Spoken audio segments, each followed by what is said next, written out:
Growth of nationalism ICSC history class 10। हाँ, ये first part मैंने ऑलरेडी अपलोड कर दिया है और इसका लिंक आपको डिस्क्रिप्शन में मिल जाएगा, वरना ऊपर आप आई बटन में देखेंगे तो आपको फर्स्ट पार्ट का एक्सप्लेनेशन विथ नोट्स मिल जाएगा। मैंने ये नोट्स एक्सप्लेनेशंस 2-3 रेफरेंस बुक का इस्तेमाल करके और साथ में आपको जो कोर्स बुक चल रही है मॉर्निंग स्टार की, हाँ, टोटल हिस्ट्री एंड सिविक्स, उसका यूज़ किया है। मेरी कोशिश है कि मैं आपको सिंपल से सिंपल लैंग्वेज में नोट्स दे सकूं। जो आप ये स्क्रीन पे नोट्स देख रहे हैं, ये मेरे हैंड रिटन नोट्स हैं। मैंने टू द पॉइंट और शॉर्ट में ही आपको सारे चैप्टर्स को कवर करा दिया है। ये सारे वीडियोस लेटेस्ट आईसीएससी सिलेबस 2022 के पैटर्न पे बनाए गए हैं। So I hope you are following the syllabus and together I and you can make a big difference। तो चलिए इसी से शुरू करते हैं पार्ट 2, ग्रोथ ऑफ नेशनलिज्म। तो precursors of the Indian National Congress, हमारे देश को अगर कहें आज़ादी दिलाने वाली, सबसे ज़्यादा संघर्ष करने वाली पार्टी, ऑल इंडिया नेचर की जो पार्टी थी वो थी इंडियन नेशनल कांग्रेस। इंडियन नेशनल कांग्रेस कैसे बनी, उसके पीछे कौन कौन पार्टीज थी जो आगे जाकर के इंडियन नेशनल कांग्रेस बन गई। प्रीकर्सर्स अर्थात अग्रगामी, अर्थात those whose footsteps are followed by the Indian National Congress. तो सबसे पहली अगर पॉलिटिकल पार्टी पूछें तो आपको पता होगी इंडिया में थी, वो लैंड होल्डर्स सोसाइटी कोलकाता में थी, पहली पॉलिटिकल एसोसिएशंस थी।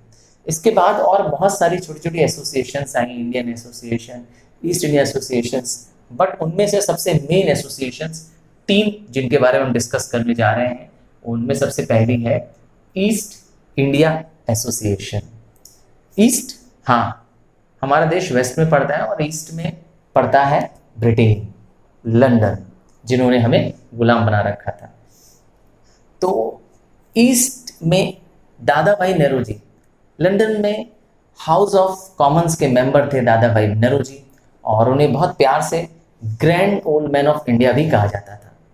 दादा भाई नेहरू जी चाहते थे कि ब्रिटिशर्स को पता चल सके कि हम भारतीयों के साथ क्या हो रहा है, क्योंकि ब्रिटिश सिटीजन्स को, ब्रिटिश पार्लियामेंट के मेंबर्स को इंडियन सिटीजन्स की सही जानकारी नहीं मिल रही थी। इसीलिए उन्होंने एक संस्था बनाई, एक ऑर्गेनाइजेशन बनाई, ईस्ट इंडिया एसोसिएशन। आइए देखते हैं इसके बारे में। तो इट वाज फाउंडेड बाय दादा भाई नेहरू जी इन 1866 लंदन। देखा, इंडिया में नहीं बनाई थी, लंदन में। इंडिया में तो उसकी ब्रांचेस थी। इसका एम क्या था? तो to place the true state of affairs in India before the people of the England so that the problems of the Indians may be resolve. क्योंकि इंडियन की प्रॉब्लम्स, ट्रू नेचर जब अंग्रेजों को पता ही नहीं था तो वो सॉल्व कैसे करेंगे। एक्चुअली दादा भाई नेहरू जी ऐसी बिलीफ के थे कि ब्रिटिशर्स जस्ट नेचर के लोग हैं, लॉयल नेचर के लोग हैं, और if they come to know the truth they may take real actions. हाँ, वो सुधार कर सकते हैं अपने अंदर, इसलिए ऐसा बिलीव करके उन्होंने किया था। सेकेंड ऑर्गेनाइजेशन जो आगे जा करके हेल्प करेगी कांग्रेस बनाने में, वो है इंडियन एसोसिएशन। इंडियन एसोसिएशन के लीडर थे सुरेंद्र नाथ बनर्जी, और इसको बनाया गया था 1876 में। क्या करती थी Indian associations? Indian associations advocates, professionals और मिडिल क्लास एजुकेटेड, हाँ, लोगों की एक संस्था थी, एक ऑर्गेनाइजेशन थी, और लीडर थे कौन? सुरेंद्र नाथ बनर्जी। क्या एम था इसका? क्यों बनाई गई थी इंडियन एसोसिएशन? तो पर्पस था लोगों के बीच में strong body of public opinion, सबका एकमत करना, सारे लोगों को मिल करके क्या करना, एक विचार पैदा करके अंग्रेजों के सामने वह वक्त, वो विचार, वह बॉडी ऑफ ओपिनियन प्रेजेंट करना, ताकि अंग्रेज उनकी सुने भी। दूसरा, promotion of friendly relation between Hindus and Muslims. India में हिंदू मुस्लिम्स एकजुट होकर काम करें, तभी क्या करेंगे, अंग्रेजों से जीत पाएंगे, उनको हरा पाएंगे। और अंग्रेज उस समय चल रहे थे policy of divide and rule, फूट डालो और राज करो, है ना। तो उसको तोड़ने के लिए बनाया गया था। और चाहते क्या थे इंडियन एसोसिएशन वाले? चाहते थे कि मास मूवमेंट हो, मास एजिटेशन हो, जिसमें जन जन पार्टिसिपेट करे, तभी क्या होगा, ब्रिटिश से हम लोग अपना देश जीत पाएंगे। कुछ कर पाए? आइए कुछ अचीवमेंट्स, क्या इंडियन एसोसिएशन कुछ कर पाई? आइए इसके अचीवमेंट्स देखते हैं। पहला, it launched agitation against the Arms Act, Licence Act, Vernacular Press Act, and it was against the lowering of the age limit from 21 to 19 in ICS, that is Indian Civil Services Exams। तो अंग्रेजों ने इस as को lower करना की कोशिश की ताकि इंडियंस के लिए ICS एग्जाम क्वालिफाई करना और मुश्किल हो जाए, और वो एज 21 से लोअर करके 19 कर दी थी। इसके भी हम खिलाफ थे, इस इंडियन एसोसिएशन ने उसके खिलाफ मोर्चा खोल रखा था। याद रखिएगा, क्योंकि इसको बहुत ज़्यादा फेवर नहीं मिल रहा था, so it did not ended much. Next, Indian National conference, again इसके लीडर थे सुरेंद्र नाथ बनर्जी, और बनाया गया था 1883 में। कहाँ पे?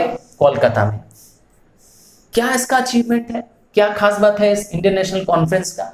सो it offered a model to Indian National Congress. हाँ, इंडियन नेशनल कांग्रेस की ये क्या बन गई? एक मॉडल के रूप में काम आई, और आगे जाकर के इंडियन नेशनल कॉन्फ्रेंस और इंडियन एसोसिएशन दोनों ही मर्ज हो जाएगी इंडियन नेशनल कॉन्फ्रेंस में, कांग्रेस में, और इंडियन नेशनल कांग्रेस बनी थी 1885, ठीक 2 साल बाद। कैसे बनी थी? आइए एक छोटी सी आपको ब्रीफ कहानी बताता हूं। तो भारत के बहुत सारे पॉलिटिकल पार्टीज छोटी छोटी बनने के बावजूद किसी strong body of all India body of political body of associations की जरूरत महसूस हो रही थी। देश के बड़े बड़े लीडर्स चाहते थे कि एक ऑल इंडिया पार्टी बने, एक ऐसी पार्टी बने जिसमें भारत के हर एक राज्य, हर एक प्रांत के लोग हों। और Elon Octavian Hume, A.O. Hume, ये एक रिटायर्ड सिविल सर्वेंट थे। ये भी चाहते थे कि एक ऐसी एसोसिएशन, एक ऐसी संस्था बनाई जाए जो गवर्नमेंट को एडमिनिस्ट्रेटिव वीकनेसेस के बारे में बताए, और इन्होंने बनाया Indian national union. Indian national union बनाया, इसमें इंडियंस ने पार्टिसिपेट किया, और इसकी कॉन्फ्रेंस बुलाई पुणे में। पुणे में 1885 में आ गया प्लेग, और ये मीटिंग शिफ्ट हो गई बॉम्बे, मुंबई में इसकी मीटिंग के लीडर थे वोमेश चंद्र बनर्जी, WC बनर्जी। 72 डेलीगेट्स इसमें पार्टिसिपेट किए थे, और ये first session of the Congress कहलाया।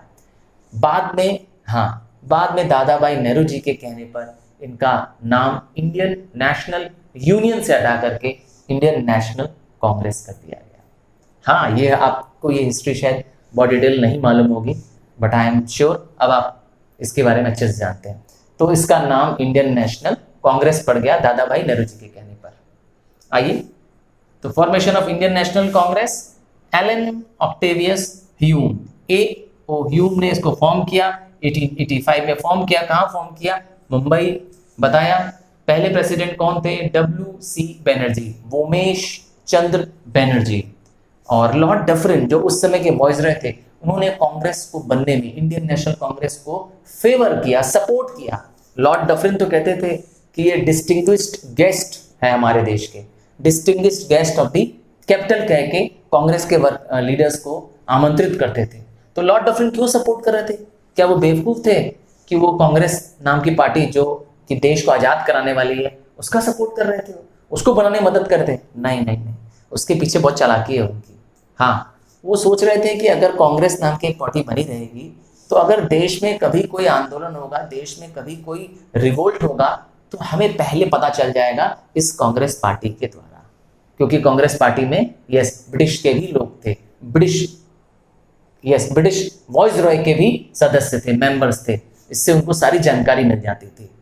हाँ, बट बाद में उनको नहीं पता चला कि यही कांग्रेस क्या कर जाएगी, देश को आजाद कराने पे एक बहुत बड़ी पार्टी बन जाएगी, जन जन की पार्टी बन जाएगी और एक बड़ा आंदोलन खड़ा करेगी। तो Lord Dufferin the viceroy favoured the formation of Congress. क्यों? Because he wanted it to act as a safety wall for the popular discontent. अगर देश में, मैंने कहा, आंदोलन हो, कोई बहुत बड़ा रिवोल्ट हो, इससे पहले ही क्या हो जाए, उनको जानकारी मिल जाए कि ये रिवोल्ट होने वाला है और ये पार्टी क्या करेगी, उस रिवोल्ट को दबाने में या कम करने में उनको मदद करेगी।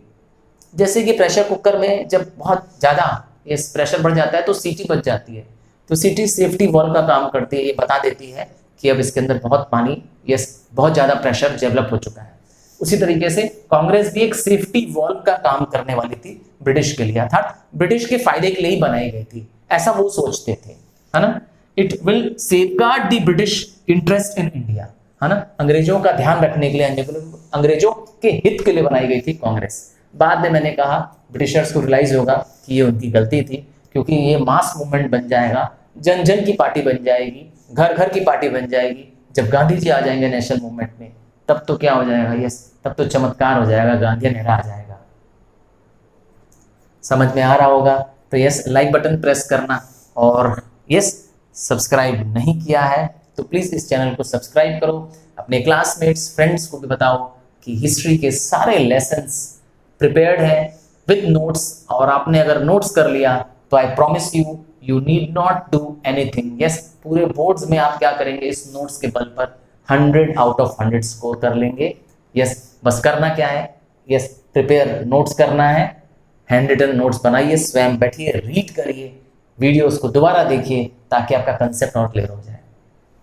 चलिए अभी लास्ट पार्ट एंड बाकी है, सो बने रहेगा वीडियो के एंड तक। AIIMS of the Indian National Congress क्यों बनाया गया था, तो WC बनर्जी जो फर्स्ट प्रेसिडेंट थे, उन्होंने बताया to develop friendly relations between nationalist political workers.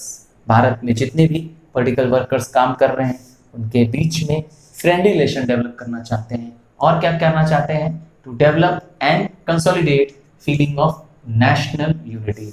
पूरे देश में national awakening, growth of nationalism चाहती थी कांग्रेस। और क्या तीसरा एम था, टू फॉर्मुलेट अर्थात बनाना, टू प्रिपेयर पॉपुलर डिमांड। लोगों की क्या डिमांड है पहले पता करना और फिर वह डिमांड सरकार के सामने पेश करना, and present them before the government. और क्या चाहते थे, to train and organise public opinion. आम जनता में अपने विचार रखना, उनको इस विचार से अवगत कराना, बताना उनको कि क्या उनके विचार हैं, और फिर इसको एक बड़े मूवमेंट पे परिवर्तित करना। ये था कांग्रेस का एम।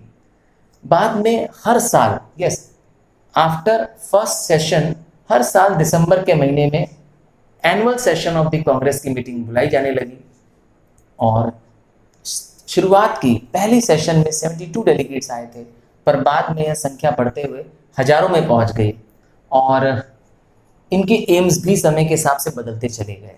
और आप जानते ही ये फाइनल अचीवमेंट था, गोल क्या था इनका, इंडिपेंडेंस ऑफ इंडिया। अब आता है सेशंस, कुछ इंपॉर्टेंट सेशंस कांग्रेस के हम लोग डिस्कस करने जा रहे हैं। पहला सेशन है WC बनर्जी, प्रेसिडेंट है WC बनर्जी। कहाँ हुआ था, मुंबई हुआ था, और कब हुआ था, 1885। सेकेंड सेशन प्रेसिडेंट थे दादा भाई नेहरू जी। कहाँ हुआ था, कोलकाता हुआ था, 1886। 23rd सेशन इसलिए इंपॉर्टेंट है क्योंकि इस सेशन में पहली बार कांग्रेस में बंटवारा होने वाला है, कांग्रेस टूटने वाली है, असर्टिव नेशनलिस्ट और अर्ली नेशनलिस्ट। असर्टिव अपनी बात को जोर जबरदस्ती से, एजिटेशन के मेथड से प्रूव करना चाहते थे, जबकि early nationalist prayer, pleadings, request से अपनी बात को मनवाना चाहते थे, और दोनों के क्या हो रहे थे, बस विचार नहीं मिल रहे थे। तो असर्टिव नेशनलिस्ट को क्या कर दिया गया, निकाल दिया गया। कौन थे उस समय प्रेसिडेंट, रास बिहारी घोष। कहाँ हुआ था ये सेशन, सूरत में हुआ था 1907 में। इसको कई बार सूरत स्प्लिट सेशन के नाम से भी जाना जाता है, सूरत में स्प्लिट हो गई कांग्रेस। 31st सेशन रीयूनियन का सेशन है। AC मजूमदार इस समय प्रेसिडेंट थे, और लखनऊ में ये सेशन हुआ 1916 में। क्यों इंपॉर्टेंट है, लखनऊ पैक्ट साइन करने के लिए इंपॉर्टेंट है। इसमें पहली बार कांग्रेस और मुस्लिम लीग मिल करके एक साथ अंग्रेजों के सामने क्या करेगी, अपने विचार, अपने समझौते रखेगी। ये पहला मौका था जब दोनों पार्टियां मिल करके क्या कर रही थी, एक पैक्ट साइन किया था। आई होप समझ में आ रहा है, और समझ में आ रहा है तो लाइक बटन प्रेस करना, और अगर चैनल सब्सक्राइब नहीं किया है तो मैं फिर कहूँगा प्लीज़ चैनल को सब्सक्राइब जरूर करें, अपने क्लासमेट्स फ्रेंड्स को शेयर करो। क्या करना है, जस्ट एक क्लिक ऑफ बटन से आपके फ्रेंड्स तक ये मेरा वीडियो पहुंच जाएगा। और हाँ, आपकी शेयरिंग से शायद मेरा भला हो जाएगा और आपके दोस्त का तो डेफिनेटली भला होगा, क्योंकि उसको नोट्स मिल जाएंगे, इजी लेसन्स मिल जाएंगे और वो आपको हमेशा दुआएं देगा। चलिए इसी भावना के साथ कि हम लोग आगे एक दूसरे की हेल्प करते रहेंगे and I am there all the time to help you out. अगर आपने सुपरस्टार ग्रुप नहीं ज्वाइन किया है मेरा, जो सिर्फ और सिर्फ आईसीएससी क्लास 10th के स्टूडेंट्स के लिए है, तो do join it, otherwise you are missing a lot. So see you in another session, another chapter. Bye.